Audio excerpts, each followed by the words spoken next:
সন্ধান মিলল হযরত ইব্রাহিম আলাইহিসসালামকে আগুনে নিক্ষেপ করা স্থানের। কোথায় এবং কোন দেশে সন্ধান মিলল সেই স্থানের? বিস্তারিত থাকছে ডেস্ক রিপোর্টে।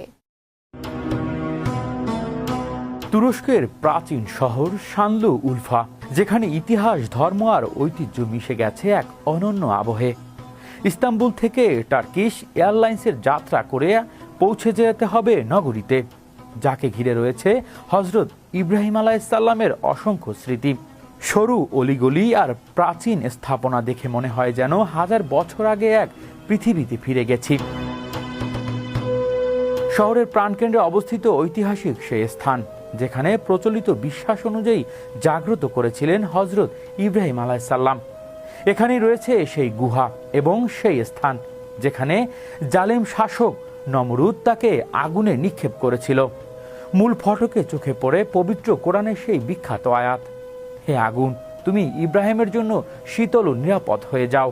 ইতিহাস বলে ইব্রাহিম আলাইহিসসালাম এক আল্লাহর দাওয়াত দিতে নমরুদ ক্রুদ্ধ হয়ে ওঠেন।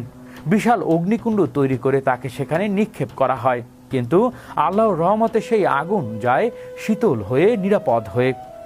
বলা হয় টানা 40 দিন আগুনের ভেতর থেকেও তিনি সম্পূর্ণ অক্ষত অবস্থায় বের হয়ে আসেন।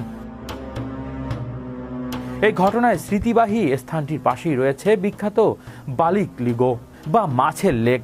স্থানীয়দের বিশ্বাস, আগুনের কয়লাগুলো অলৌকিকভাবে মাছ হয়ে যায়, তাই আজও এই মাছগুলো পবিত্র মনে করা হয়। প্রতিটি অসংখ্য মানুষ ইতিহাস ও আধ্যাত্মিকভাবে এই অনন্য নিদর্শন দেখতে ভিড় করে এখানে। শানলু উলফা শুধু একটি শহর নয়, এটি বিশ্বাস, ধৈর্য আর আল্লাহর উপর অবিচল আস্থার এক জীবন্ত প্রতীক। হযরত ইব্রাহিম আলাইহিসসালামের এই ঘটনা আমাদের শেখায়, আল্লাহর উপর ভরসা রাখলে সবচেয়ে কঠিন বিপদ থেকেও মুক্তি পাওয়া যায়। হৃদয় আশিস, বিশ্ব বাংলা 24 নিউজ ডেস্ক।